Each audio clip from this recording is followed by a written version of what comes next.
नमस्कार साथियों, एक बार फिर से आपका स्वागत है आपकी ही अपनी YouTube प्लेटफॉर्म के ऊपर, निःशुल्क YouTube प्लेटफॉर्म के ऊपर। जैसा कि मैंने आप बच्चों को सबको कहा था कि बेटा फैलेसीज की बात भी मैं करूंगा, इन्फेरेंस की मैं बात करूंगा। तो इन्फेरेंस के अंदर एक पार्ट अपना किसका हुआ, रीडिंग कॉम्प्रिहेंशन वाला हो गया, ठीक। और उसके अंदर मैंने उसको पार्ट नहीं गिना, अलग से बता दिया, क्योंकि आप उसे वहां पर पैसेज का नाम देते हैं तो मैंने नहीं गिना। दूसरा, मैंने आपको वहां पर इन्फेरेंसेस के अंदर पार्ट 1 बताया कि स्टेटमेंट देकर किस प्रकार से उसका निचोड़ आपसे पूछ लेता है। लेकिन आप बच्चों के दिमाग में एक ही चीज थी कि नहीं सर, फैलेसी फैलेसी फैलेसी। तो करीब करीब 13 फैलेसीज हैं वो इसके अंदर मैं लेकर आया हूं आज के अंदर। आपका क्वेश्चन हालांकि मेरे पास में 10 ही रहेंगे इसके अंदर, ठीक है। पार्ट 2 मैंने यहां पर लिख रखा है, ठीक है। तो यहां पर इसमें जो जनरल क्वेश्चन मेरे अकॉर्डिंग बनेंगे वो भी आपको बताऊंगा, और साथ में जिनका एड होमिनेम क्या है, रेड हेरिंग क्या है, हैस्टी जनरलाइजेशन क्या है, या फिर आपका वहां पर अपन बोलते हैं कि इक्विवोकेशन क्या है, फॉल्स कोज क्या है आपका वहां पर, ठीक है। स्ट्रॉ मैन फैलेसी आपका वहां पर क्या रहता है, इन सब की बातें अपन करने वाले हैं। एक एक दो लाइन का मैटर रहेगा, ज्यादा डरना नहीं है। तो चलो बिना किसी देरी के अपन सवाल को स्टार्ट करते हैं और लिए चलता हूं आज के अपने पहले सवाल की तरफ। तो देखना अपना पहला सवाल, जैसे कि पहला क्वेश्चन आप यहां पर इजीली पढ़ सकते हैं बेटा। ये पहला क्वेश्चन आपके पास में क्या है, इसको देखना बड़े ध्यान से आप वहां पर बच्चे। अपने पास में जो फर्स्ट क्वेश्चन है वो ये कि which of the following best defines inference या इन्फेरेंसेस। जो अपने पास में निष्कर्ष की अवस्था आती है उसके लिए सबसे उपयुक्त तौर पर निम्नांकित में से ऐसा कौन सा ऑप्शन है जो हमें वहां पर इसका डिक्लेरेशन देता है। निम्नांकित में से कौन सा ऐसा पार्ट वहां पर हमें देखने को मिलेगा। तो पढ़िए जरा, ए डायरेक्ट स्टेटमेंट और डायरेक्ट स्टेटमेंट ऑफ फैक्ट, आपका जो तथ्य है उसके लिए सीधा सीधा या प्रत्यक्ष कथन कहा जाना, या ए कंक्लूजन, एक ऐसा निष्कर्ष लाना बेस्ड ऑन एविडेंस, जो कि आधारित होता है किसके ऊपर, उन आपके सबूतों के ऊपर या उन आपके वहां पर प्रमाणों के ऊपर, एंड रीजनिंग, और जो आपकी तर्क वितर्क की स्थिति होती है उसके ऊपर, या अ रैंडम गेस, एक अनौपचारिक स्तर पर कहीं से भी कैसे भी किसी भी जगह से अंदाजा लगा लेना, अनुमान लगा लेना, या ए पर्सनल ओपिनियन, एक व्यक्तिगत विचारधारा, एक व्यक्तिगत जो राय होती है, विदाउट सपोर्ट, बिना किसी समर्थन के, बिना किसी सहारे के, इसको इसके अंदर आपका शामिल किया जाए क्या। तो सीधी सीधी बात है कि जो इन्फेरेंस होता है, इन्फेरेंस के मायने क्या होते हैं बेटा जी, आपका किसी चीज का आपका अच्छे तरीके से निष्कर्ष निकाला जाना, ये किस में शामिल होता है आपका वहां पर इन्फेरेंस में। तो उसके लिए आपके पास में प्रॉपर वे में सबूत होने चाहिए, सही तरीके से आपके पास में प्रमाण है वो भी वहां पर रहने चाहिए। अगर इन चीजों को आप इसमें शामिल कर पाते हैं या इन चीजों को आप वहां पर देख पाते हैं तो वह जो पार्ट है वो अपना किस में काउंट किया जाता है, आपका इन्फेरेंस में।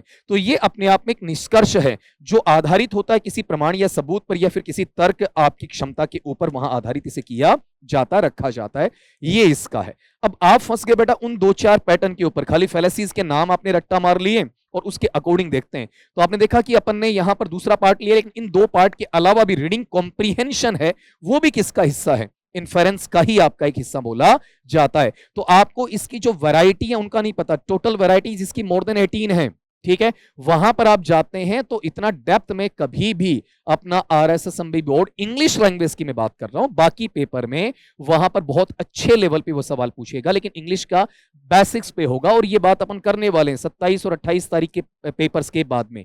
इजीली अपन देखेंगे कि वहां पर मैंने क्या कहा था और वो चीजें हुई कि नहीं हुई। अगली बात पे आ जाएं आप। क्वेश्चन आपका second, which of the following is an example of inference. निम्नांकित में से कौन सा ऐसा पार्ट है, कौन सा ऐसा उदाहरण है जिसे हम इन्फेरेंस का या फिर निष्कर्ष का हिस्सा मान सकते हैं, जो वहां पर हमारे लिए एक निष्कर्ष का सिद्धांत हमें बता सकता है। ठीक है, मैंने अभी भी समझाया था आपको इस पहले क्वेश्चन के अंदर, क्या समझाया था बताओ। एक कंक्लूजन है जो एविडेंस पर आधारित होता है, रीजनिंग पर आपका वहां पर आधारित माना जाता है। तो इस पर एक हल्का सा नजर आप डाल लीजिए वहां पर, ठीक। और उसके बाद में मैं आपको समझाता हूं, वहां पर चारों कथन है, एक बार आप पढ़ लीजिए कि कहां पर आपका इन्फेरेंस आपको देखने को मिलता है, ठीक है। और बढ़िया तरीके से ऐसे क्वेश्चंस बनाएं जहां पर आपकी डिटेल्ड जो स्टडी है वो इजीली आपके पास में हो पाती है। करें, देखो इसमें the sun rises in the east, सूर्य है बेटा वो पूर्व में उदय होता है, पश्चिम में आपका वहां पर अस्त होता है। तो ये तो एक फैक्चुअल स्टेटमेंट है ना, एक फैक्चुअल कथन है, वो आपको वहां पर देखने को मिलता है। इसमें कहीं पर भी एक ऐसा पैटर्न आपके पास में नहीं है जो आपको लॉजिकल इन्फेरेंस तक पहुंचाता है, ऐसी कोई बात इसमें आपकी कही नहीं गई है, ठीक है। काटने से बाहर आपका अगला, if it is cloudy and people are carrying umbrellas it might rain. क्या कहा अगले ने, हमें एक तर्क दिया है, यदि बादल युक्त मौसम है और लोग क्या कर रहे हैं, छाते अपने साथ लेकर जा रहे हैं, तो हो सकता है कि वहां बारिश हो जाए। बिल्कुल बेटा, ये फैलेसी के अंदर इन्फेरेंस से जुड़ा हुआ पार्ट है आपका। मतलब आपके निष्कर्ष की बात बताई गई, एक स्टेटमेंट आपको दिया गया, उस स्टेटमेंट के आधार पर ये चीजें आपके समक्ष रखी गई हैं।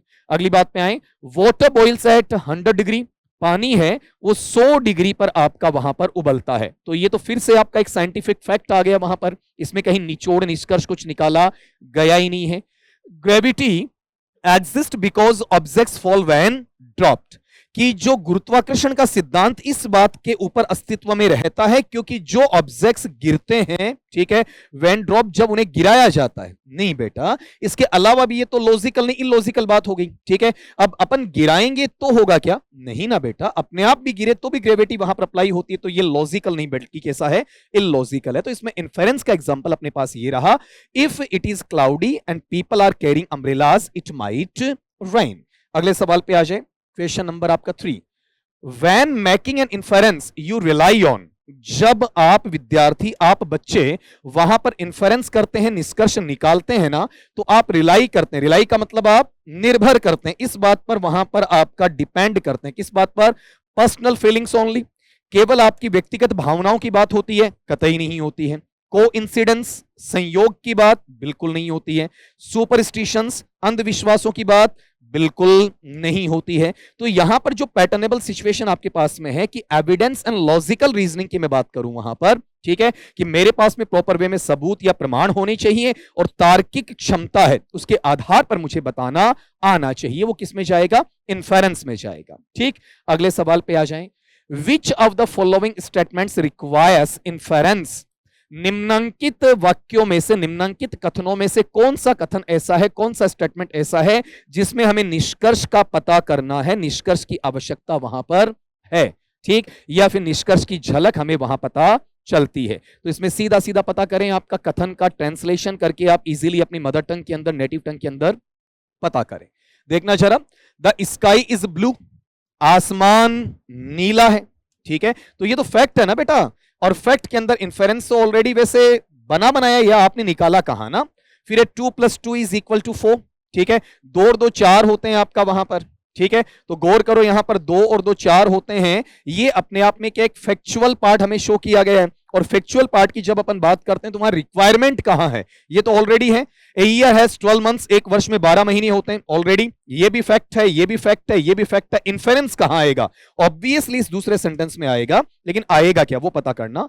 She came inside with wet hair, वह गीले बालों के साथ अंदर आई। So it must have rain, बारिश हुई होगी, ठीक है। अब एक अंदाजा है, ठीक है, लॉजिक आप ये लगा रहे हैं कि उसका बदन भीगा हुआ है, बाल भीगे में, तो हो सकता है कि बारिश हुई होगी और बारिश में ड्रेंच होके, तरबतर होके वो लड़की या महिला अंदर आई होगी। तो ये जो पार्ट है, ये बताओ किस में जाएगा? आपका इन्फेरेंशियल क्वेश्चन में चला जाएगा आपका वहां पर। लेकिन ये फुल्ली नहीं है, पार्शियल इन्फेरेंस से कहा जाएगा। मे बी और मे नॉट बी, हो सकता है माइट बी और might not be, both things are there. अगली चीज पे चलें, question number 6, what is a logical fallacy?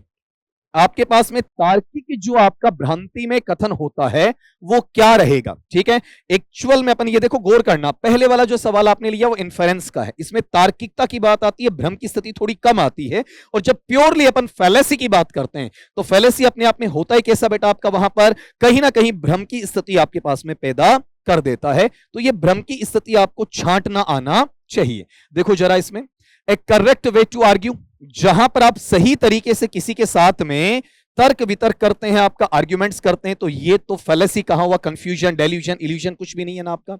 A valid argument, एक वैध जो तर्क है, तो वैध तर्क देने का मतलब तो इन्फेरेंस पे चले गए ना, इन्फेरेंस का दूसरा पार्ट फैलेसी पे तो नहीं गए। फिर ए मैथमेटिकल एरर, एक गणितीय त्रुटि, तो ये भी आपने क्या कर दिया? टोटली इन्फेरेंस निकाल दिया आपका वहां पर कि ये गलत है। अब अपने पास में लॉजिकल फैलेसी कहां आती है? जहां पर आपने कोई आर्ग्यूमेंट किया, कोई कथन किया, कोई कथन कहा, कोई वक्तव्य दिया, कोई स्टेटमेंट दिया, और उसमें आपको वहां पर कमजोरी मिलती है कि आपका कथन, आपका तर्क कमजोर पड़ता है, दबाव नहीं पड़ता है, और उस रीजनिंग या तार्किकता में आपको फ्लो मिलता है। बेटा एक तो होता है FLOW, ये तो प्रवाह, धारा प्रवाहिता के लिए है, लेकिन एक है FLAW।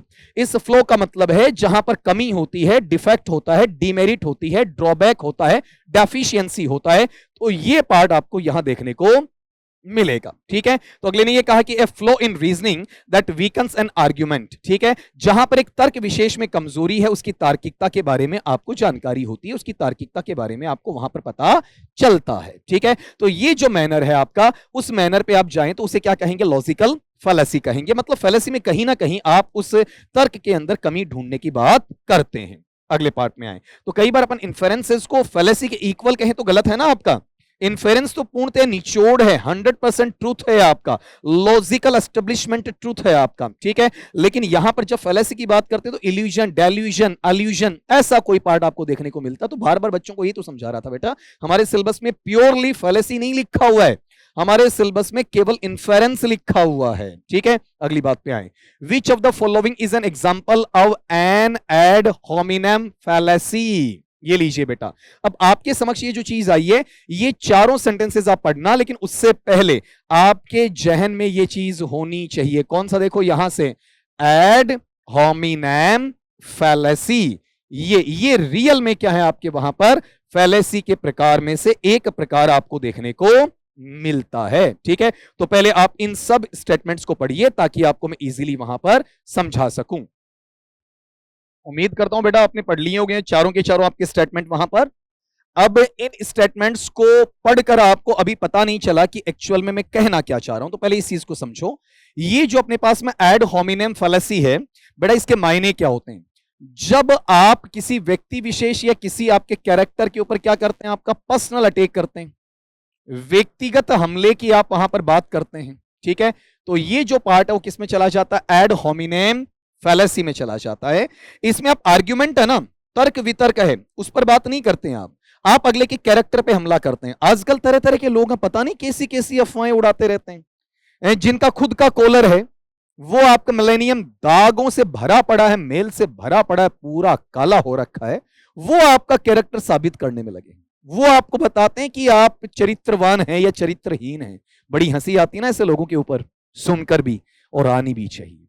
जिन्हें खुद के कैरेक्टर का नहीं पता वो आपके कैरेक्टर पे सवाल खड़ा करते हैं। और आपको बेटा किसी से कैरेक्टर सर्टिफिकेट लेने की आवश्यकता नहीं है, आपके काम बता देंगे कि आपका कैरेक्टर कैसा है। आपको किसी दूसरे से इस बात की गारंटी नहीं लेनी है। दूसरा कौन होता है इस मामले में, आपको जज करने वाला परमपिता परमेश्वर बैठा है ना, आपके माँ बाप बैठे हैं, आप खुद हैं। आपका काम है, आपसे जुड़े हुए जो लोग हैं जिन्हें आप बेनिफिट पहुंचा रहे हैं, वो है ना आपका कैरेक्टर जज करने के लिए। तो आपको बाकी लोगों से कैरेक्टर जज करवाने की आवश्यकता कहीं पर है ही नहीं, नहीं है ना बेटा जी। तो यहां पर आ जाओ, इसमें आप पर्सनल अटैक की बात करते हैं, आर्ग्यूमेंट्स में नहीं जाएंगे। आपको अगले से जेलसी है, आपको अगले से ईर्ष्या है, तो आपके कैरेक्टर पे बता देंगे, आपकी कमियां निकालने बैठ जाएंगे। ये लो जी मैंने मोटा पेन ले लिया, ठीक है, आपकी तो हैंड राइटिंग अच्छी नहीं है। ठीक है, आपको मैंने कड़क अंदाज में, तल्ख अंदाज में कुछ चीजें कह दी जो आपको वहां पर जची नहीं, तो आप कह देंगे लो जी आपको तो बोलने का होश ही नहीं है आपका। ठीक, अब इस तरीके से आप आर्ग्यूमेंट नहीं कर रहे हैं, आपको अपने अनुसार जो चाहिए था वो नहीं मिला, वो नहीं मिला बेटा, इसका मतलब आप अगले के कैरेक्टर पे लांछन लगाने वाले हैं, कीचड़ उछालने वाले हैं। ठीक, अब यहां पैटर्न आना कि which of the following is an example of an ad hominem fallacy. ठीक है, कैरेक्टर पे या फिर पर्सनल अटैक की बात करें बिना किसी आर्ग्यूमेंट के, बिना किसी लॉजिक के, ठीक, वो आपको एग्जांपल ढूंढना है। देखना जरा यहां सीधा सीधा मैं आपके आंसर की तरफ बढ़ता हूं कि अगला ये कह रहा है यू आर रॉन्ग, आप गलत हैं। गलत क्यों है, because you are not smart, क्योंकि आप स्मार्ट नहीं हैं। अरे वाह, कैसे कैसे कह दिया आपने कि भाई किसी की शक्ल सूरत अच्छी नहीं, किसी का नाक अच्छा नहीं, किसी की आंख अच्छी नहीं, किसी का कलर अच्छा नहीं, किसी के बाल अच्छे नहीं आपका, किसी के होठ अच्छे नहीं, किसी के गाल अच्छे नहीं आपका, किसी का फिजिक अच्छा नहीं, इसका मतलब वो गलत हो गया। तब तो आपको कृष्ण कन्हैया की पूजा नहीं करनी चाहिए ना, ठीक है, क्योंकि वो तो सांवले रंग के थे। तब तो कहा जाता ना कि वहां पर दो ही रंग होते हैं। तो ठीक वैसे इंसान की बात भी है आपका, इंसान को जो बाहरी फिजिक है वहां से पहचान नहीं मिलनी चाहिए। बहुत बार आपने देखा होगा, आप कैसे नॉर्मल कपड़े पहन के किसी शादी को अटेंड कर लेते हैं तो आप पर कमेंट किया जाता है, शादी में भी भला ऐसे कोई कपड़े पहनता। अरे भाई आप अपना ख्याल रखिए, आप अपना ख्याल रखिए, आपको इन बातों के लिए वक्त निकालने की आवश्यकता नहीं है। क्यों निकाल रहे हैं आप, क्यों अपने जहन में ये चीजें आप फीड कर रहे हैं आपका वहां पर, क्यों अपना वक्त जाया कर रहे हैं। अगला इन बातों को तवज्जो नहीं देता है। तो इसलिए आजकल लोग केवल और केवल आपकी कमी निकालने पर तुले हुए हैं, लेकिन वो खुद नहीं जानते कि वो कितनी कमियों से भरे हुए पुतले हैं आपका। तो जरा यहां पर देखना कि आप किसी को यह गलत बता दो, इस आधार पर गलत बता दो कि वो वहां पर क्या नहीं आपका स्मार्ट नहीं है, ठीक है, दिखने में अच्छा नहीं है, तो गलत बात है, इस चीज को अपन यहां पर एक्सेप्ट नहीं कर सकते। ये अगले के पर्सनल कैरेक्टर के ऊपर आपका ब्लेम किया हुआ है, इंपोजिशन वहां पर किया हुआ है। अब गौर करो वहां पर, अगली बात पे आना। अगले ने कहा कि यू आर रॉन्ग, आप गलत हो, क्योंकि आपके जो तर्क वितर्क हैं उसमें सबूतों की कमी है। ये तो लॉजिकल इन्फेरेंस हो गया। अब सुन लो रे बच्चों, तुम क्या कहा था मैंने कि इन्फेरेंस और फैलेसी दोनों एक चीज नहीं है। ये फिर से क्लियर कर देता हूं, उसका एक पार्ट है आपका, ठीक है, जहां कंफ्यूजन क्रिएट होता है, जहां लॉजिकलिटी नहीं आती है, लॉजिकनेस से परे हो जाते हो, वहां पर हमें क्या देखने को मिलता है बताओ, आपका इन्फेरेंस की बजाय फैलेसी देखने को मिलता है। तो अगले ने यह कहा ना कि तुम गलत हो, क्यों गलत हो, क्योंकि तुम्हारे आर्ग्यूमेंट में सबूतों की कमी है, तो बेटा ये इन्फेरेंस हो गया, ठीक। फिर अगला, your argument is incorrect because of this data, तुम्हारा ये डेटा है, अगर ये आंकड़ा है, ये तथ्य है, मैं देखूं ना उसके अकॉर्डिंग तुम्हारा ये आर्ग्यूमेंट या तर्क वितर्क क्या है, अशुद्ध गलत है। मतलब तुम या तो यहां सही हो तो यहां गलत हो, यहां सही हो तो यहां गलत हो, ये दोनों चीजें मिसमैच कर रही हैं आपका, ठीक है। एक जगह तो वहां पर गलत लिखा है, एक जगह सही लिखा है, एक जगह सही लिखा है, दूसरी जगह गलत लिखा है, तो ये भी क्या आपका फैक्चुअल डिस्क्रिप्शन के साथ में इन्फेरेंस निकाला गया। Your opinion is different from mine but that is okay, तुम्हारी विचारधारा, तुम्हारी धारणा, तुम्हारी अवधारणा, तुम्हारा सोचने का संप्रत्यय मेरे से बिल्कुल अलग है, लेकिन ये ठीक है, सो बढ़िया है, कोई प्रॉब्लम वहां पर नहीं है। तो इसमें तो कहीं पर कोई इन्फेरेंस की बात नहीं है, अपना व्यक्तिगत पुट वहां रखा, व्यक्तिगत विचार वहां पर रखा गया। तो अपने पास में यहां जो आपका फैलेसी का पार्ट है, एड होमिनेम, जिसमें कैरेक्टर पे हमला किया जाता बिना किसी आर्ग्यूमेंट के, बिना किसी सबूत के, केवल सुनी सुनाई बातों के ऊपर। अगली बात पे आ जाए, क्वेश्चन नंबर आपका 7, विच लॉजिकल फैलेसी अकस, ये देखो फिर से तुम्हारा जो तुम बार बार देखते चलते हो तो उनकी बातें मैं कर लेता हूं आपका, वहां पर गौर करो। यहां पर कह रहा है विच लॉजिकल फैलेसी, निम्नलिखित में से कौन सी तार्किक जो भ्रामिक कथन की बात आती है, अकस मतलब घटित होती है, वेन जब समवन कोई आदमी प्रेजेंट्स प्रस्तुत करता है, क्या प्रस्तुत करता बेटा आपका वहां पर, ओनली 2 चॉइसेस, आपके पास में 2 विकल्प होते हैं, एज द ओनली पॉसिबिलिटीज, जो केवल संभावनाएं आपकी बनती हैं, इग्नोरिंग जहां उपेक्षा करता है, अवहेलना करता है, अदर ऑल्टरनेटिव्स की, इन 2 के अलावा तुम्हारे पास में कोई दूसरा विकल्प वहां देखने को नहीं मिलता है। तो इन पर आपको एक बार फोकस करना है। यहां पर ये कथन है, इसको पढ़ना नहीं है, ये तो मैंने बोल दिया आपके लिए। नीचे वाले जो 4 आपके पास में ऑप्शंस आ रहे हैं, इन 4 ऑप्शंस पे हल्का सा आपको वहां पर गौर करना, ताकि मैं इन चारों के बारे में आपको हल्का हल्का समझा सकूं। उम्मीद करता हूं बेटा जी कि आपने वहां पर इन चारों को देखा होगा अच्छे तरीके से, और इन चारों के अंदर पहले इनका एक एक का मीनिंग समझिएगा आप। ये चारों के चारों जो ऑप्शंस आपको दिख रहे हैं ना, ये चारों बेटा फैलेसीज के नाम है, ठीक है। आप जिनसे बहुत घबराते हैं, से अभी भी मैंने आपको क्या सिखाया, एड होमिनेम फैलेसी, जहां पर आप पर्सनल अटैक करते हैं, ठीक है।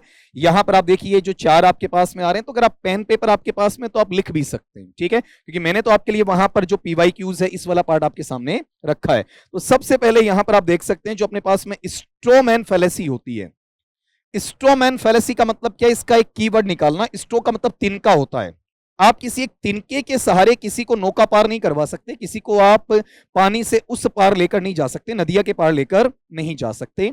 स्ट्रो का मतलब है कमजोर से। तो कोई एक आदमी विशेष क्या करता है, किसी दूसरे वाले जो उसका विरोधी है, दूसरे वाले इंसान का जो आर्ग्यूमेंट है, उसका तर्क वितर्क है, उसे मिस रिप्रेजेंट करता है, उसका गलत तरीके से प्रतिनिधित्व करता है, उसे गलत तरीके से प्रेजेंट करने का काम करता है, ताकि वो वहां पर उसे आसानी से अटैक कर सके।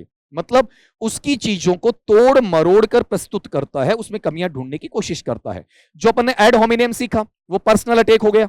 और जब अपन स्ट्रोमैन की बात करते हैं तो यह आदमी कमजोर होता है, रियल में ताकतवर नहीं होता है। ताकतवर का मतलब फिजिकल सेंस में नहीं, मेंटल सेंस की बात कहूंगा आपका। और वहां पर दूसरे के तथ्यों को मिस रिप्रेजेंट करता, गलत तरीके से प्रतिनिधित्व करता है, और फिर उस पर हमला बोलने की कोशिश वहां पर करता है। वो क्या है आपका स्ट्रोमैन फैलेसी। फिर है फॉल्स डिलेमा।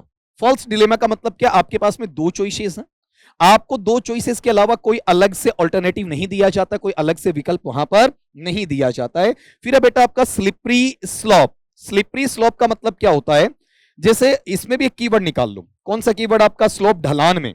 आप जैसे ढलान में क्या करते हैं, एक हल्का सा शुरुआत लेते हैं। जैसे आपकी गाड़ी है, आपने न्यूट्रल कर दिया, उसे न्यूट्रल गियर में डालने के बाद में आपको कुछ आवश्यकता नहीं है, वो अपने आप ही आगे बढ़ेगी। एक के बाद वो आपका सारी चीजें पार करती चली जाएगी। ठीक उसी प्रकार से जब आप अपने एक स्टेटमेंट को देते हैं, एक इवेंट को हैपन करते हैं, एक घटनाक्रम है, एक इंसिडेंट है, उसको वहां पर आप एक्टिव रखते हैं और उसके बाद में मेनी मोर टू कम, बहुत सारी घटनाएं आना शुरू हो जाती हैं। और जैसे ही बहुत सारी घटनाएं आना शुरू हो जाती हैं, उसके तदुपरांत क्या होता है, आप एक बड़े से आउटकम की तरफ, एक बड़े रिजल्ट, एक बड़े कॉन्सिक्वेंस की तरफ आगे बढ़ जाते हैं। ठीक है, वो सारा मैनर किसमें, स्लिपरी स्लॉप में। मतलब आपने नॉर्मल सा स्टार्टिंग किया था, जैसे कहते हैं ना कि मैंने आपके लिए बोला था, आपका ऐसे ही चलते गए और कारवां बनता चला गया ना। ठीक उसी प्रकार से वहां पर जब आप एक सीरीज को, एक एक्शन को, एक इवेंट को, एक एपिसोड को, एक इंसिडेंट को स्टार्ट करते हैं बेटा, और उसके बाद में वन बाय वन चीजें बढ़ती चली जाती हैं, और कब एक ग्रेंजर बन जाता है, कब एक भव्य रूप बन जाता है जिसकी आप जानकारी सोचते भी नहीं, सपने में भी नहीं है आपके, वो जहन में चली जाती। सर्कुलर रीजनिंग है, थोड़ा सा हटकर बेटा आपका, जैसे इसके अंदर कीवर्ड अपने पास में कौन सा आपका वहां पर, सर्कुलर। जैसे आप कोलू के बेल की तरह एक जगह की बात करते हैं, एक व्यक्ति विशेष क्या करेगा बेटा जी, आपका वहां पर अपना खुद का कंक्लूजन निकालेगा, अपना खुद का निष्कर्ष, अपना खुद का निचोड़ वहां निकालेगा, और जो खुद का निचोड़ निकालता है उसे वो एविडेंस मान लेता है, उसे वो सबूत मान लेता है। ठीक है, और वो चीज है लोगों के लिए पेश करता है कि भाई ये मैंने निचोड़ निकाला और इसके आधार पर ये चीजें वहां होनी चाहिए। ये गलतियां हैं वो इसमें देखने को मिलती हैं। तो कहीं पर भी तुम देखो, बताओ यहां पर प्योरली इन्फेरेंस है क्या बेटा, नहीं है ना, ये तो प्योर फैलेसी है। और फैलेसी तो एक अलग से टॉपिक बनता है, मैं बार बार तुम्हें बता रहा हूं। मात्र मैंने 2 क्वेश्चन, एक तो ये लिया और एक ये लिया, इतने में 5 फैलेसीज आपको समझा दी। कई बार ये भी होता है, बहुत बार बच्चे ये सोचते हैं सर फैलेसी क्यों नहीं करवा रहे हैं, कमेंट्स किए जाते हैं ना आपका, फैलेसी इसलिए नहीं करवा रहे होंगे, आ नहीं रही हुई, ऐसा बहुत बार बोलते हैं ना। तो बेटा एक चीज तुम्हें समझा देना चाहता हूं कि जो चीजें तुम्हारे लिए काम की होती हैं उन्हें तुम्हारा बड़ा भाई बताता है। तुम्हें कभी वो चीजें हैं, कभी मैं मिसलीड नहीं करता, कभी मैं मिसगाइड नहीं करता। मुझे क्या आता है वो इंपॉर्टेंट नहीं है, तुम्हें क्या सिखा पाता हूं वो इंपॉर्टेंट है।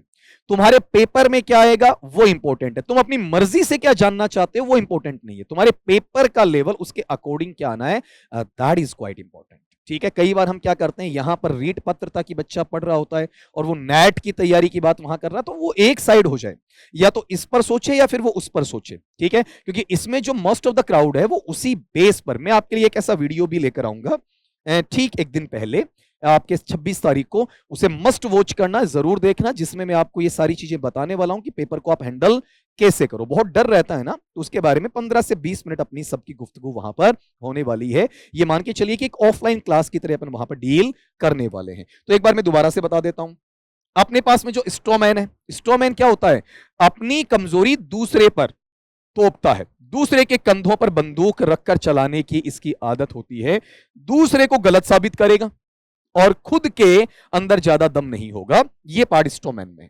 फॉल्स डिलेमा में आपके पास में 2 चॉइसेस होंगी, 2 के अलावा ऑल्टरनेटिव्स आपके गायब कर दिए जाएंगे। फिर स्लिपरी स्लॉप, मतलब एक के बाद एक के बाद एक आपके इवेंट्स हैं वहां पर क्या हो जाएंगे, आना स्टार्ट हो जाएंगे आपके वहां पर।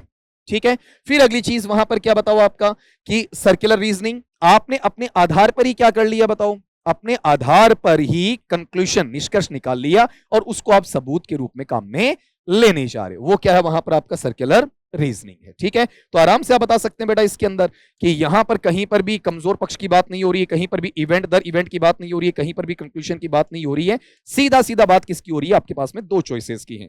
अब इन चीजों को मैं और साबित करता हूं आपके सामने। देखो ये जो चीजें आपके पास में आई है ना, इनमें एक बार फिर से मैं कुछ वर्ड्स और आपके लिए डाल रहा हूं, तो आपको वक्त चाहिए ना, उससे पहले एक बार मैं इसे समझा देता हूं कि what type of fallacy is used, निम्नांकित में से किस प्रकार की फैलेसी काम में ली गई है निम्नांकित कथन के अंदर, निम्नांकित वाक्य के अंदर। ठीक है, क्या कथन अगले ने बोला, if we allow students to use calculators, अगर हम विद्यार्थियों को अनुमति देते हैं कि वो कैलकुलेटर्स हैं उनका प्रयोग कर लें, तो सुन जल्दी ही they want learn math at all, वो वहां पर मैथ को या गणित विषय को बिल्कुल भी नहीं समझेंगे। तो यहां पर ये कथन मैंने बोला है। अब इसके अंदर एक तो मैंने आपको समझा दिया बेटा, कौन सा, स्लिपरी स्लॉप, ठीक है, एक के बाद आने वाली इंसिडेंट वाला। बाकी 3 फैलेसीज के नाम मैं आपके सामने और डिक्लेयर करूंगा। उससे पहले अपने जहन में ये सारी चीजें आप बच्चों के पास होनी चाहिए कि जैसे पिछली 5 आपने सीखी हैं, वैसे इसमें 3 चीजें आप और कैसे सीखते हैं। देखिए जरा, देखा बच्चों ने सबने? यहां पर अपने पास में फैलेसीज के अंदर आपने ये थोड़ा सा यहां से कैसे हटा, देखना जरा आगे पीछे हुआ क्या। देखो, इसमें अपने पास में क्वेश्चन ये दिया था आपका कि what type of fallacy is used in the following statement. तो यहां पर ये चीजें जब आप कर रहे हैं तो उससे पहले आपको पता होना चाहिए। पहली बात तो स्लिपरी स्लोप का मतलब क्या है कि जब चीजें आपके हाथ से खिसकती चली जाती हैं, मतलब एक के बाद एक इंसिडेंट चालू हो जाती हैं और एक अलग ही प्रकार का आउटकम, अलग ही प्रकार का निर्णय वहां पर दे दिया जाता है। दूसरा फैलेसी जो अभी आपने नहीं देखा, कौन सा? Hasty generalisation. बेटा इसे दूसरे नामों में अपन देखना चाहें तो एक नाम इसे अपन और दे सकते हैं, और इसे अपन ऐसा भी कह सकते हैं, कौन सा आपका? Over generalisation.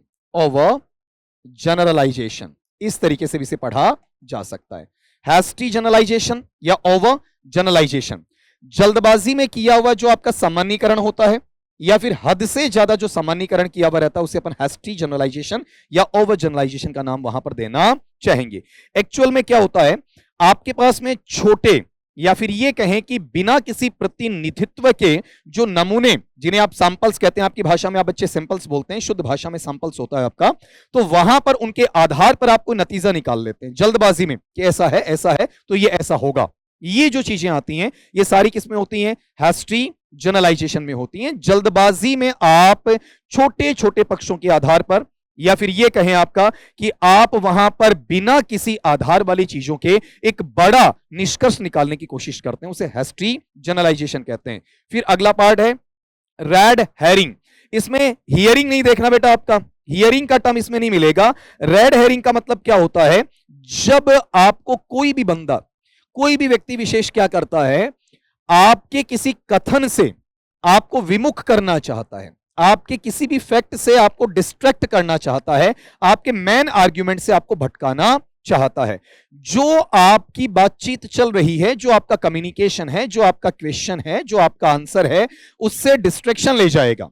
यानी कहीं की ईंट कहीं का रोड़ा, भानुमति ने कुनबा जोड़ा, वो किस में आता है? Red herring. अब आप मुझसे बात करो कि सर इस क्वेश्चन का आंसर क्या होगा, और मैं सीधा कहीं और टॉपिक पे आपको ले जाऊं, वो चीज क्या बताओ आपका? रेड हेरिंग में कहलाती है। फिर अगला पार्ट है कौन सा? Appeal to authority. तो ये चीजें आपको आराम से पता चल रही कि जो अधिकारी है, जो आधिकारिक प्रतिनिधित्व रखने वाली जो समर्थता है, क्षमता विशेष है, उसके लिए जो अपीलिंग करने का एस्पेक्ट आता है वो किस में जाएगा? अपील टू अथॉरिटी में जाएगा। कि एक व्यक्ति है, उसके पास में इतना पार है, इतनी शक्ति है कि वो अपने आधार पर उस तथ्य को क्या करेगा, वहां पर आपका साबित करेगा। अपन कहते हैं ना, जिसकी लाठी उसकी भैंस, ताकत के बल पर, अपनी शक्ति, अपनी ऊर्जा के बल पर, या फिर ये कहें कि भाई सीधा सा है, जबरदस्ती, अपन कहते हैं ना कि मैंने कहा ना, मैं कह रहा हूं ना, ऐसा है।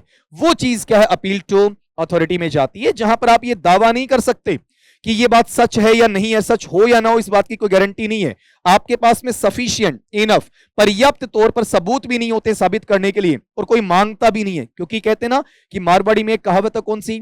बाबोसन कह दे बाबन कौन कह दे। ऐसा कहा जाता है ना आपका कि मालिक का मालिक कौन? मालिक कह दे कि ऐसा करना है तो फिर आपकी जुबान वहीं पर हलक तक आ जाती है, अटक सा जाता है मामला, आप उस पर कोई डिस्कशन करना पसंद नहीं करते हैं, तो वो चीज अपील टू अथॉरिटी में जाती है। अब आपने बच्चा गौर किया हो तो यहां पर आपके पास में एक आया एड होमिनेम, मैं एक के गिनवा देता हूं आपका, ठीक है। फिर इसके बाद में आपने गौर किया हो तो यहां पर आपका दूसरा ये आ गया, फिर आपके पास में तीसरा ये आ गया, फिर चौथा आपके पास में ये आ गया, और फिर पांचवा आपके पास में ये फैलेसीज हैं जिनके पीछे आप बहुत भाग रहे हो, अंधे से हो रखे हो ना। अब यहां पर गौर करना, ये तो मैंने स्लिपरी स्लोप वहां पर बता दिया, तो ये मेरे पास में छठा हो जाएगा, ये मेरे पास में सातवां हो जाएगा, ये मेरे पास में आठवां हो जाएगा। देख लो 10-12 फैलेसीज हैं, इन्हीं में से अगला वहां पर आपको पूछने वाला है। अब इसका आंसर लें।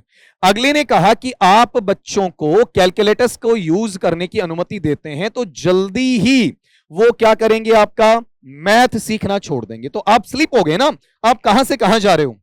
आपने एक इंसिडेंट, एक इवेंट बताया, उसके बाद में सीधे दूसरे पे चले गए जिनका आपस में कोई रिलेशन नहीं है। स्लिप हो रहे, कंट्रोल में नहीं है, आपका स्टेटमेंट कंट्रोल में नहीं है, आपका लॉजिक कंट्रोल में नहीं है। ये चीज किसमें जानी चाहिए?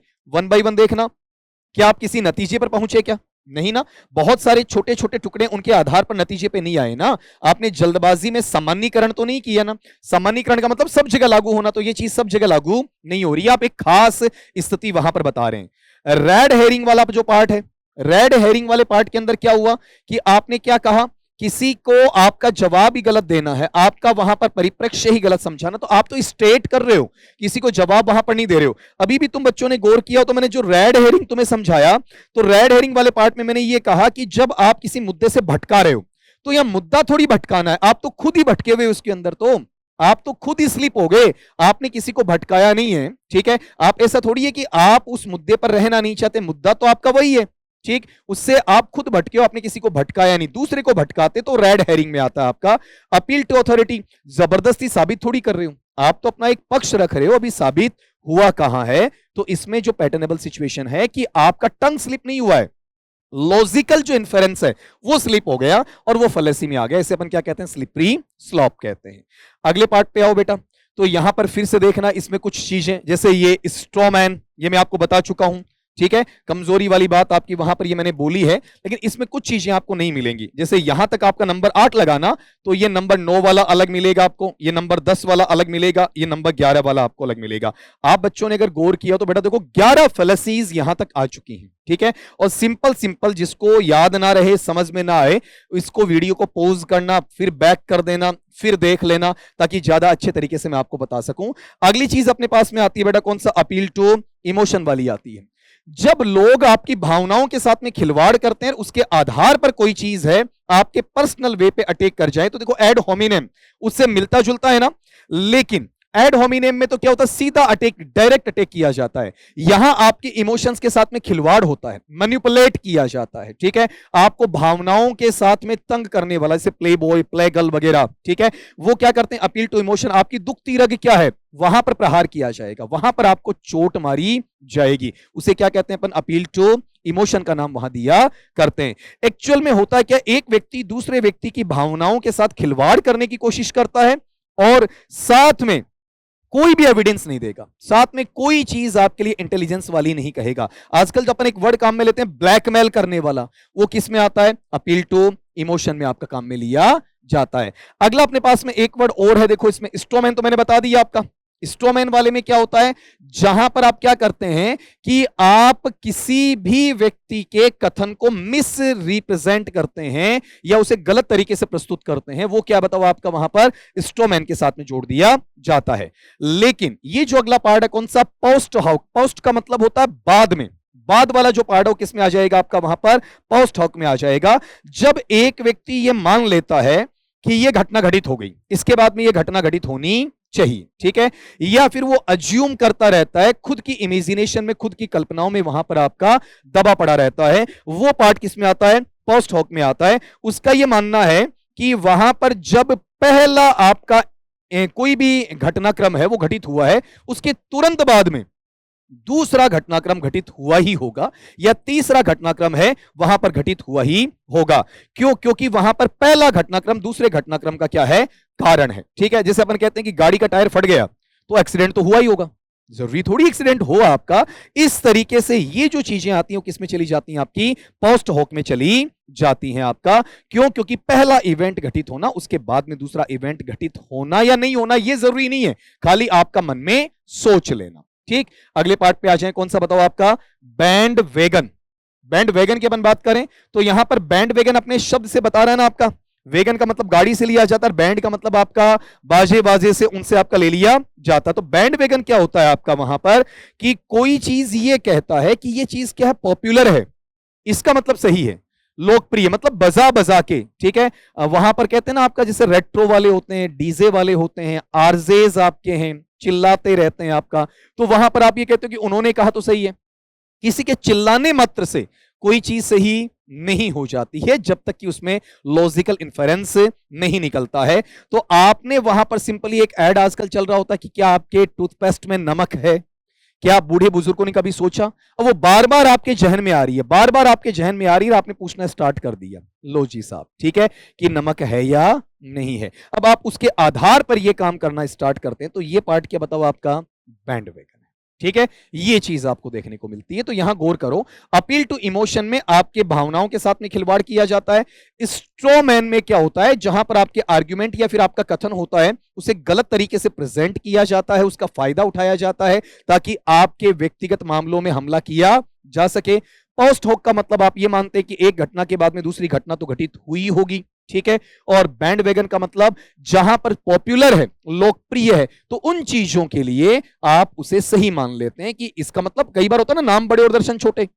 ऊंची दुकान फीका पकवान, आपने बहुत बार सुना होगा बेटा आपका। तो कई बार नाम बड़ा होना ही सब कुछ नहीं है, कई बार ऊंची दुकान होना ही सब कुछ नहीं है। तो कई बार आपका प्रचार में, आपका पॉपुलर होने के बाद में आप देखते हैं ना, ऐसा होते ऐसा हो जाता। अरे आपने सुना होगा कि fair and lovely, fair and handsome है, उनसे लोग गोरे हो जाते हैं। तो भैंसे तो नहीं हुई ना, आज तक नहीं हुई, ठीक है। तो ये जो फैलेसी है, ये फैलेसी किसमें आता है, आपका बैंड वैगन में आ जाता। तो अब अपने कथन पे चलिएगा आप, वहां पर अगला क्या कहना चाह रहा है। अगले ने कहा कि एक ऐसी फैलेसी जो शामिल करती है मिस रिप्रेजेंटेटिंग, मतलब गलत प्रतिनिधित्व की बातें, आपका समवंस आर्ग्यूमेंट। मिस रिप्रेजेंटिंग का मतलब क्या है, गलत प्रतिनिधित्व किया जाना। मेरे मुंह से शायद ऐसा निकलो मिस रिप्रेजेंटेटिंग, ऐसा नहीं है, मिस रिप्रेजेंटिंग समवंस आर्ग्यूमेंट, किसी के तर्क को, किसी के कथन को, ताकि आप आसानी प्राप्त करते हैं इसमें उस पर हमला बोलने के लिए। तो बेटा आप यहां क्या कर रहे हैं, आप अगले व्यक्ति के इमोशंस के साथ में खिलवाड़ नहीं कर रहे हैं, ठीक है। अगले के लिए एक इवेंट के बाद दूसरे इवेंट की बात नहीं कर रहे हैं, अगले के लिए आप पॉपुलर को वहां कॉमन बनाने की बात नहीं कर रहे हैं। आप सीधी बात यह कर रहे हैं कि आप अगले के कथन को गलत तरीके से प्रस्तुत करने की बात कर रहे हैं। मैनिपुलेट किसको कर रहे हैं, उसके स्टेटमेंट को, उसकी फीलिंग्स को वहां पर नहीं कर रहे हैं। उसकी फीलिंग्स को आप मैनिपुलेट करते हैं तो इमोशन में चला जाता है। अब अगली बात पे आ जाइए। देखो बेटा यहां तक आपने 11 देख लिए ना, ठीक है। मैं एक बार फिर से आपको गिनवाना चाहूंगा। जो बच्चे बार बार ये कहते आए सर ये नहीं, तो उन्हें ये मस्ट वॉच है, देखना चाहिए आपका। वहां पर पर्सनल अटैक वाला किसमें है, एड होमिनेम फैलेसी में आ जाता है, ठीक। दूसरा क्या बताया, स्ट्रोमैन, जहां पर आप कथन को मिस रिप्रेजेंट करते हैं। तीसरा क्या बताया, फॉल्स डिलेमा, दो चॉइस वाला। चौथा क्या बताया, स्लिपरी स्लोप वाला। स्लिपरी स्लोप का मतलब आप बेवजह अपने कथन से दूसरे कथन पर फिसल जाते हैं जिसका कोई तुक नहीं है। पांचवा क्या बताया, सर्कुलर रीजनिंग, आप खुद अपना कंक्लूजन निकाल लेते हैं। खुद अपना कंक्लूजन निकालने के बाद में क्या करते हैं, उसे सबूत के तौर पर काम में लेते हैं। फिर छठा क्या बताया आपका, हैस्टी जनरलाइजेशन, आप छोटे छोटे अपने सबूत जुटाते हैं जिनका कोई आधार नहीं है, उनके आधार पर आप ओवर जनरलाइजेशन कर देते हैं, सामान्यीकरण की अवस्था में चले जाते हैं। रेड हेरिंग है। रेड हेरिंग का मतलब आपको बोला मैंने, आपका रेड हेरिंग का मतलब जहां पर चीजें हैं वो सही नहीं होती, चीजें बिल्कुल क्या होती हैं, गलत। इसमें एक वर्ड है बेटा, कौन सा, रेड। ये जो रेड वर्ड आपके पास में आ रहा है, रेड किसको शो करता है, आपकी कमी को वहां पर शो करने वाला होता है। जहां पर आप किसी बंदे को, जो बार बार बोल रहा हूं, उस वक्त भी मैंने आराम से समझाया था, ये फैलेसी बहुत कम लोग वहां पर देखते हैं।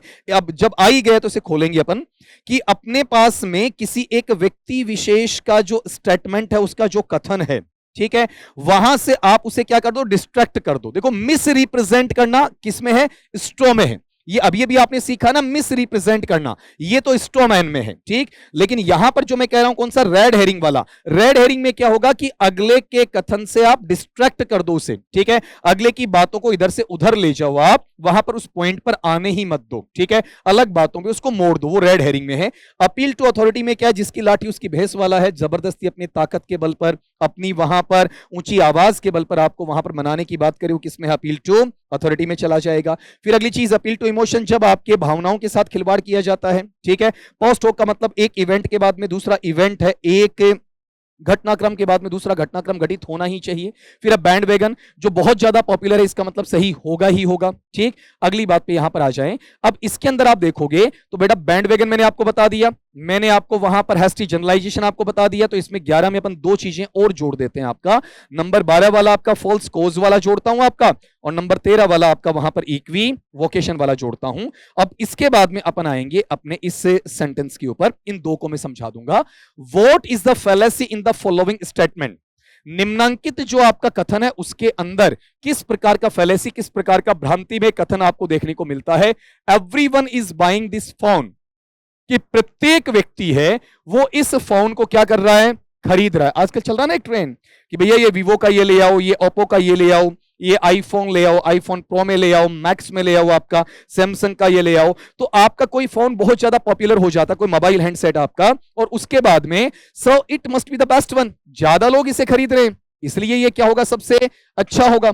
तो अभी अभी मैंने आपको बताया, पहले इसका आंसर देना, उसके बाद में बाकी चीजें मैं आपको वहां पर समझाने वाला हूं, ठीक है। बताओ वो फोन वहां पर क्या है आपका, अभी अभी आपने गौर किया बेटा, अभी गौर किया हो, देखो मैंने क्या समझाया था कि जो चीजें ज्यादा पॉपुलर हैं इसका मतलब सही है, ज्यादा लोकप्रिय है इसका मतलब सही है आपका। आज आज भी आप दुकानों पे जाते हैं तो आप चाहे पेप्सोडेंट यूज करते हैं, आप चाहे क्लोजअप यूज करते हैं, आप चाहे पतंजलि यूज करते हैं, लेकिन जाकर अगले को कहते हैं भैया कोलगेट देना। ये सुना होगा ना सब लोगों ने आपने। तो यहां पर ये क्या किया आपने, प्रचारित कर दिया। बिस्किट की बात आती है भैया पार्ले जी, ठीक है, ऐसा नाम आपने सुना होगा ना। जब पेनमैन की बात करते हैं रेनल्ड्स है आपका, ठीक है, इस तरीके से ये नाम आपके फिक्स हो गए। कैमरा की बात आती है सोनी, ठीक है, आपके वहां पर मोबाइल हैंडसेट में अलग अलग नाम आजकल आने लग गए, लेकिन मेनली कहीं ना कहीं टिक जाता है कि ये फोन सबसे ज्यादा बिक रहा है, मतलब पॉपुलर है। और पॉपुलर इसका मतलब तो सही होगा। तो ये चीज हम किसके नजरिए से लेकर जा सकते हैं, बताओ आपका वहां पर बैंड वेगन के नजरिए से लेकर जा सकते हैं। तो बाकी तीन तो नहीं होंगे अपने, ये अपना आंसर होगा। लेकिन मेरा कायदा है कि जब मैंने ये लिख दिया है तो मैं आपको ये चीज और समझाऊं, कौन सा, फॉल्स कोज वाला और इक्वी वोकेशन वाला, ये चीज भी मुझे बेटा आपको वहां पर बतानी पड़ेगी। तो पहली बात तो ये देखना बेटा, जो अपने पास में फॉल्स कोज आता है ये अपने शब्द में लिखा पड़ा है। फॉल्स का मतलब झूठा है, असत्य है, और कोज का मतलब क्या रहेगा, बताओ आपका वहां पर कारण है, ठीक है। अब यहां पर आप क्या करते हैं, आप गलत कारण देते हैं, गलत तर्क देते हैं आपका। आप ये कहते हैं ऐसा है तो ऐसा है, जबकि इसका आपस में कोई लिंकेज नहीं है। मैं ये कह दूं कि मैं आपको इसलिए पढ़ा रहा हूं कि मेरी एग्जाम है, बात समझना, मैं आपको इसलिए पढ़ा रहा हूं कि मेरी एग्जाम है। बताओ किस लिए पढ़ा रहा हूं, क्योंकि आपकी एग्जाम है, आपकी परीक्षा है। तो जो मैंने पहले कथन बोला वो बताओ क्या है, फॉल्स कोज है, ठीक है। जहां पर पहले तर्क का दूसरे परिणाम से, पहले कारण का दूसरे रिजल्ट से कोई रिलेशन है ही नहीं।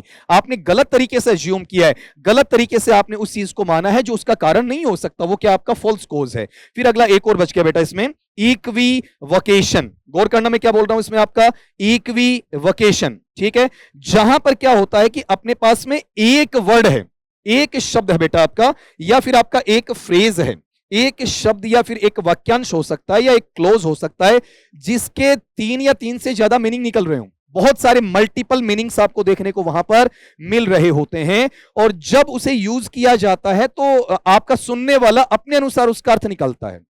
आपने कई बार देखा होगा, रोहित शेट्टी की कुछ मूवीज होती हैं, उनके अंदर द्विअर्थी संवाद आपको बहुत देखने को मिलते हैं, ठीक है। आपने देखा हो तो वहां पर जो आपका श्रेयस तलपड़े वगैरह है, या फिर आपका ये जो विलास राव देशमुख वाला लड़का आपका रितेश देशमुख है, या फिर तुषार कपूर है, जितेंद्र का बच्चा है, वहां इनकी अपन बात करते हैं, उन्होंने बहुत सारी ऐसी मूवीज में काम किया जहां पर द्विअर्थी संवाद आपने को देखने को मिलते हैं आपका। लेकिन कुछ ऐसे पार्ट होते हैं जहां पर एक कथन को, एक वर्ड को, एक फ्रेज को, एक क्लोज को अगर 5 जने बैठे तो पांचों अलग अलग तरीके से सोचेंगे कि इसका मीनिंग क्या निकलेगा। तो जहां पर मल्टीपल मीनिंग्स निकलते हैं, स्पेशली एक वर्ड के, खासकर एक शब्द के सबसे ज्यादा, क्लोज, फ्रेज और सेंटेंस में इसके चांसेस बहुत कम होते हैं। उसे अपन इक्विवोकेशन की तरफ लेकर चलते हैं आपका। तो यहां पर ऐसा कुछ भी नहीं था। अब आपने बेटा ध्यान दिया तो मैंने क्वेश्चन आपको खाली 10 करवाए, लेकिन 10 क्वेश्चन के अंदर मैंने 13 फैलेसीज आपको वहां पर बताई हैं। तो एक बार हल्का सा सबका रिवीजन कर लेना और अब अंदाजा लगा लेना। अगर तुम्हारा पेपर में यह सवाल आता भी है, ठीक है, तो मैं मिलूंगा पेपर सोल्यूशन करवाने के लिए तुमसे बच्चा। और कब, जब 27-28 फरवरी को तुम पेपर दे दोगे, उसके बाद में मैं तुम्हें जरा जरा कर ये कहने वाला हूं। पहली बात तो आने के चांसेस बहुत कम है, मैं मना नहीं करता हूं, ठीक है। आ जाता तो इक्का सवाल आता है, इक्का दुक्का भी नहीं बोलूंगा, एक, ठीक। और अगली बात, अगर आता है तो भी इससे बाहर नहीं जाएगा। ये लो, ये जो एक एक दो दो लाइन मैंने बोली है ना, ये अपने जहन में, ये 13 लाइंस अपनी जहन में डाल लेना, ठीक है। इनसे बाहर क्वेश्चन नहीं होगा। पहली बात तो अगला उसको छेड़ेगा नहीं, उसके पास में इतना सारा मटेरियल पड़ा है कि यही पड़ा है कि इसकी तरफ जाए, जो कि रियल सिलेबस का पार्ट वहां पर है ही नहीं। अब आपने बोला तो मुझे करवाना पड़ा आपका। गौर करो इसमें, यहां पर पहला क्या था, एड होमिनम। जब आप क्या करते हैं, गलत तर्क देते हुए किसी पर पर्सनल अटैक, डायरेक्ट अटैक करते हैं, वो एड होमिनम के नाम से जाना जाता है। फिर स्ट्रॉमैन, जब आप क्या करते हैं, आप दूसरे के कथन को मिस रिप्रेजेंट करते हैं। फिर है फॉल्स डिलेमा, चॉइस कितनी बेटा, 2। स्लिपरी स्लॉप, आप पहले कथन से दूसरे कथन पर फिसल रहे हैं जिसका कोई लिंकेज आपस में नहीं है। सर्कुलर रीजनिंग, आपने अपने हिसाब से क्या निकाल दिया, कंक्लूजन निकाल दिया, उसी को आप एविडेंस के रूप में काम में ले रहे हो, ठीक। फिर अगली चीज पे आ जाओ, अपने पास हेस्टी जनरलाइजेशन, छोटे छोटे सबूतों के आधार पर आपने बना लिए, सबूत है नहीं एक्चुअल में, आपने कथन बनाए, उन कथन का सबूत बनाया और उसके आधार पर आपने थोप दिया ये लो जी, ठीक है। वो किसमें, हेस्टी जनरलाइजेशन में है। रेड हेरिंग वाला मैंने कहा था कि जो आपका खतरे से जुड़ा हुआ है, अभी बहुत बहुत बार मैंने इसको बोल दिया, आपका रेड हेरिंग वाला पार्ट है, कहीं ना कहीं आपका कंफ्यूजन क्रिएट करता है, कहीं ना कहीं आपके कथन से आपको डिस्ट्रैक्ट करने की कोशिश करता है। अपील टू अथॉरिटी, ताकत के बल पर, ऊंची आवाज के बल पर आपको मनवाया जाता प्रेशर के साथ में। अपील टू इमोशन, आपके इमोशंस को मैनिपुलेट किया जाता है। पोस्ट होक का मतलब एक के बाद एक इवेंट हुआ होगा, ऐसा आपका मानना है। बैंड वैगन, जो चीज पॉपुलर है वो सही रही होगी, ऐसा आपका मानना होता है। फिर आपका वहां पर फॉल्स कॉज, गलत कारण, गलत तर्क दिया जाता है। और इक्विवोकेशन, जिसके क्या होते हैं बेटा, मल्टीपल मीनिंग्स होते हैं। मैंने आज की क्लास में इन चीजों को 3-3 बार आपके सामने दोहराया है, स्लो स्पीड में यहां रुक कर भी, ठीक, और इसके अलावा थोड़ा आपका स्पीडी नेचर में भी, दोनों तरीके से। तो इनको, जिनको प्रॉब्लम है, उन कथनों को, मेरे उन स्टेटमेंट्स को 2 से 3 बार ढंग से सुन लीजिएगा बेटा, ठीक है, उनसे बाहर नहीं जाएगा। अब कान खोल के सुनना, दोनों कान खोल के सुनना। आपका अपने पास में अगर इन्फेरेंस का सवाल आता है तो पहला तरीका है, अगला पैसेज देगा, अनसीन पैसेज, उसमें से सवाल पूछेगा, जिसमें मैं मानता हूं 99.99% यही तरीका पेपर सेटर का रहेगा। अब बचा 0.001, ठीक, उसके अंदर अगला क्या कहता है, सिंपल जो आपका इन्फेरेंस है उसे किसे कहते हैं, तो जिससे पहले वाले वीडियो में मैंने आपको बताया, या फिर इसके शुरू के 2-3 सवाल है, उस तरीके से आपसे पूछेगा।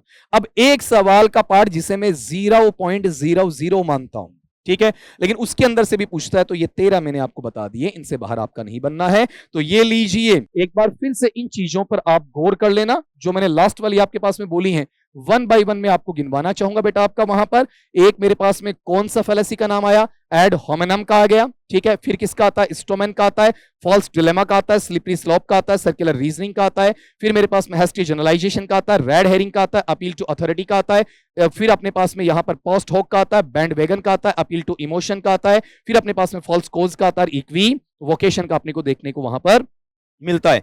तो जितने भी ये टर्मिनोलॉजीज आपके पास में यूज हुए ना बेटा, इन सब के अंदर एक चीज कॉमन है, और वो चीज कौन सी आपकी वहां पर, कि स्टेटमेंट हमें पढ़ना आना चाहिए। तो बेटा आपने देखा होगा कि एक एक करके चीजें सारी मैंने आपको बोली हैं, और एक बार फिर से यहां पर आपके पास में ले चलता हूं मैं आपको। अपना जो टॉपिक रहा है, वो अपना टॉपिक कौन सा रहा बेटा आपका वहां पर, ये वाला, कि इन्फेरेंसेस हैं, फैलेसीज हैं, जिसमें पार्ट 2 की अपन ने बात वहां पर कर ली है, ठीक है। तो उम्मीद करता हूं कि आराम से आपका फैलेसीज है वो इजीली क्लियर हो जाएगा अगर आता है, लेकिन मेरा मानना है कि इसके चांसेस न के बराबर वहां पर आपके रहने वाले हैं, ठीक है बेटा। तो मिलता हूं आपका वहां पर नेक्स्ट वीडियो में, और वो वीडियो होगा अपनी गुफ्तगू का, ठीक, जो आपको 20 से 25 मिनट अपने साथ में जुड़ना है, और जुड़कर ये चीजें देखनी है कि किस तरीके से आपको इन सारी चीजों को हैंडल करना है, किस तरीके से इन सारी चीजों को, मतलब परीक्षा में किस प्रकार से अपीयर होकर अपने पेपर को इजी तरीके से हैंडल करना। हमेशा बोलता हूं ना, हिम्मते मर्दा तो मददे खुदा, तो कोई नहीं है जो आपको रोकेगा। आप परीक्षा में वो धुरंधर हैं, परीक्षार्थी हमेशा सबसे बेटर होता है। आपने आस पड़ोस में किसी को देखकर आपको डरना जरा भी नहीं है। चलो इन पे चर्चा अपन बाद में करते हैं, आज के लिए इतना, मिलता हूं आपका नेक्स्ट वीडियो में, तब तक के लिए सभी दोस्तों को मेरी तरफ से नमस्कार।